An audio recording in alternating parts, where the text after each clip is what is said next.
आगे आगे पहुंच जा। शाबाश शेरो।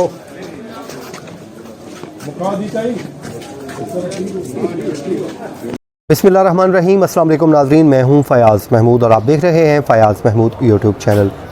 नाज़रीन, नूर मुक़द्दम केस में अगर हम ये कहें कि इसमें ड्रामाई मोड आ गया है तो बेजाना होगा। उसकी वजह क्या है? आज पहली बार ज़ाहिर जाफ़र, जिसके ऊपर इल्ज़ाम है कि उसने नूर मुक़द्दम को अपने घर में कत्ल कर दिया था, आज पहली बार उसकी ज़बानी, उसकी मुकम्मल जो स्टेटमेंट है वो सामने आ गई है। बड़ी ही तवील नौयत की ये समाअत हुई है और अभी तक जिस वक्त ये मैं वीडियो बना रहा हूँ उस वक्त भी समाअत जारी है। दिन 11:30 बजे के बाद यानी कि 11:45 के अराउंड अबाउट इस समाअत का आगाज़ हुआ और जज अता रुबानी साहब ने आज मुल्ज़िमान को सवालों जो क्वेश्चनर है वो फ़राहम कर दिया और कहा कि 1 बाय 1 सब की स्टेटमेंट रिकॉर्ड करवाई जाएंगी। और वकला ने उस क्वेश्चनर्स के ऊपर तमाम जो वकला हैं उन्होंने सवालात के जवाब तैयार किए और 1 बाय 1 जवाब रिकॉर्ड करवाना शुरू कर दिए।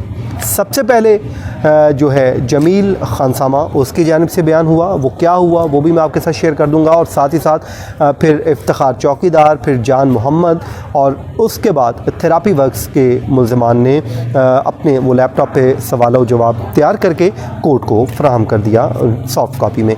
उसके बाद उस पर दस्तखत ले दिए गए। अदालत ने ये कहा कि 1 बाय 1 सबका बयान कलमबंद करने के बाद तमाम मुल्ज़िमान की जो है दस्तखत और थम ले लिया जाएगा और ऐसे ही हुआ।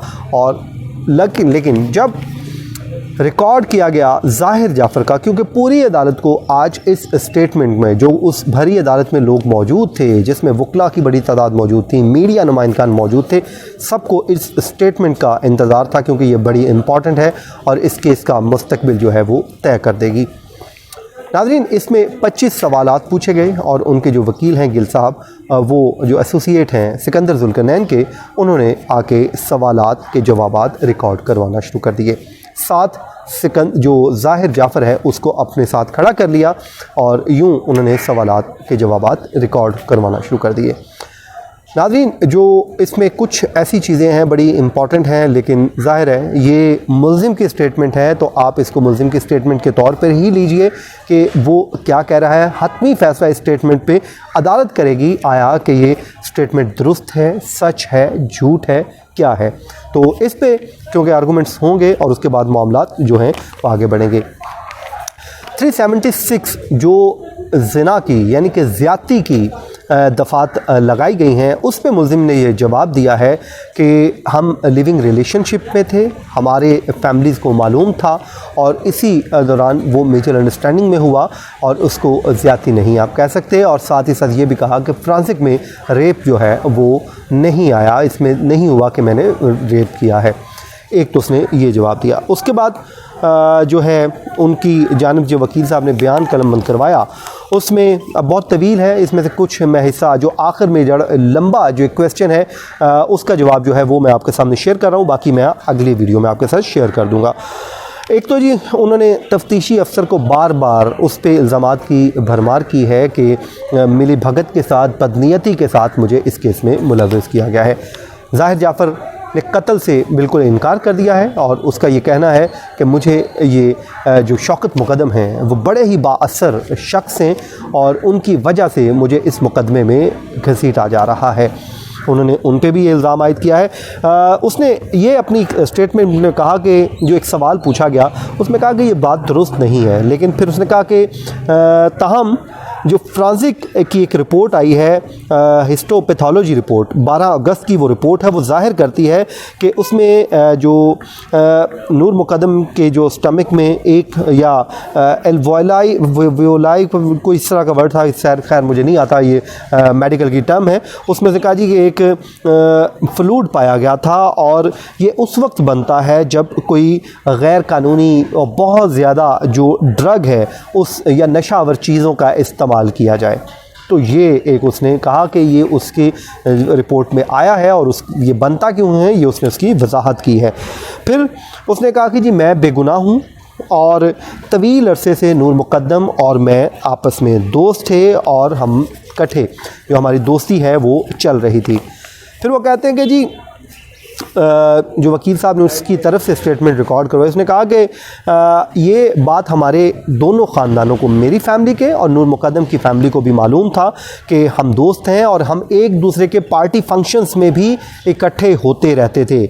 और नूर की फैमिली के मैं फ़ंक्शन अटेंड करता था और हमारी फैमिली में कोई फंक्शन होता था तो नूर मुकद्दम अटेंड करती थी। और ये कहना कि जो जाए वारदात हुई 20 जुलाई को, उससे 6 माह पहले मेरा नूर से राब्ता ख़त्म हो चुका था। फिर अचानक 18 जुलाई को नूर मुकद्दम ने ख़ुद मेरे साथ राब्ता किया और कहा कि ड्रग पार्टी रख लो। ये उसने उस पर इल्ज़ाम एक आयद किया। ज़ाहिर है वो दुनिया में मौजूद नहीं है और वो अपना जवाब नहीं दे सकती, लेकिन कोर्ट में जो बात हुई वो मैं आपके साथ सामने शेयर कर रहा हूँ। फिर उसने कहा कि जी मैंने तो इनकार कर दिया, मगर नूर मेरे घर आ गई और ड्रग्स लेकर वो वहाँ पर पहुँची और उसने मुझे मजबूर किया कि पार्टी रख ली जाए।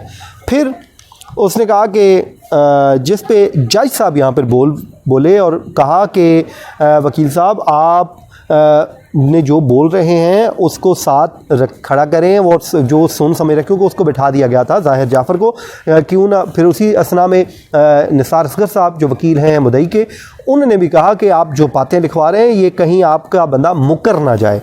उसके बाद जी उसने कहा कि नूर ने दोस्तों को भी पार्टी में बुलाया और वो दोस्त हमारे घर आ गए।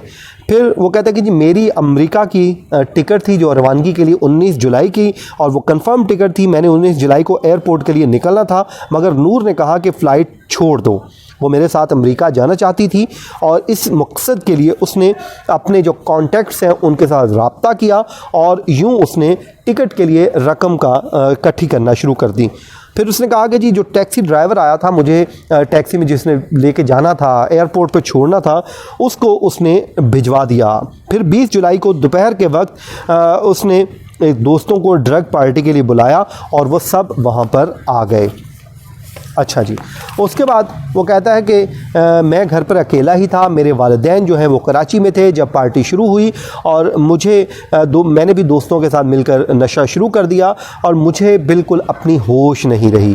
फिर वो कहता है कि जब मैं होश में आया तो मैंने ख़ुद को लाउंज में अपने घर के बांधा हुआ पाया था और कुछ वक्त के बाद पुलिस और कुछ सिविल कपड़ों में लोग आ गए और मेरे इल्म में आया, उस वक्त ये मेरे इल्म में आया कि नूर मुकद्दम को किसी ने कत्ल कर दिया है। मुझे नहीं मालूम कि किसी ने पार्टी में से ही, किसी जो पार्टी चल रही थी उसी में से किसी ने कत्ल किया है या फिर किसी और ने, ये बात मैं नहीं जानता।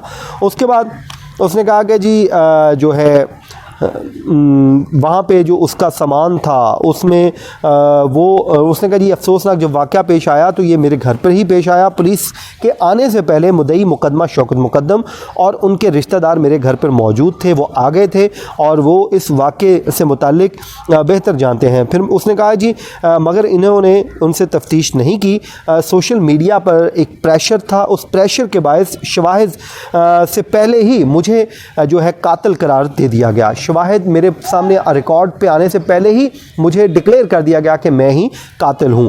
और उसके बाद उसने कहा कि जी फिर मुद्दई मुकदमा ने एक प्रेस कॉन्फ्रेंस की, उनके साथ जो स्टेट मिनिस्टर थे शहबाज गिल वो भी थे और रियासती मशीनरी और मीडिया को मेरे ख़िलाफ़ इस्तेमाल किया गया। कानून के मुताबिक जो अनकंडेम्ड इंसान वैसे भी मासूम होता है। उसने कहा कि रियासती मशीनरी और तफ्तीशी एजेंसी ने गलत तरीके से मुझ समेत मेरी फैमिली को इस मुकदमे में फंसाया है।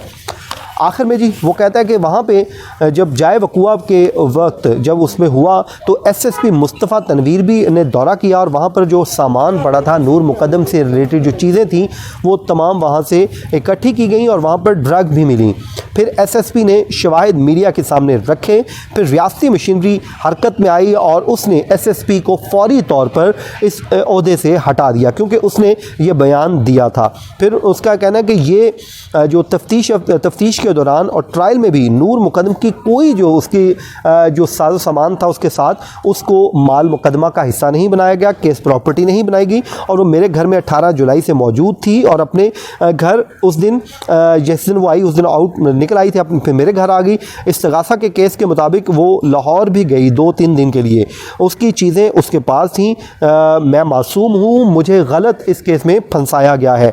तो उसने जी कहा है कि मैं अपने हक़ में दिफा पेश करना चाहता हूँ और मैं जो स्टेटमेंट भी रिकॉर्ड करवाना चाहता हूँ। जिसके बाद जी उसने तहरीरी बयान रिकॉर्ड करवाने की भी इजाज़त मांगी है, और जब उससे अंगूठे लगवाने का कहा जा रहा था तो बार बार इनकार कर रहा था, और जो साइन है फिर उनकी मौजूदगी में ले लिए गए हैं, जो वकील की मौजूदगी में। अब कहा यह जा रहा है कि दिए गए हैं, लेकिन वो बज़ाहिर उसने इनकार कर रहा था, थंब लगाने से वो बार बार इनकारी हो रहा था। तो नाज़रीन ये थी आज की वीडियो, लेकिन इसके अगला जो पार्ट है उसमें और भी इंकशाफात है जो आपके साथ शेयर कर दूंगा। मुझे दीजिए इजाज़त, अपनी दुआओं में याद रखिए। अल्लाह हाफ़िज़।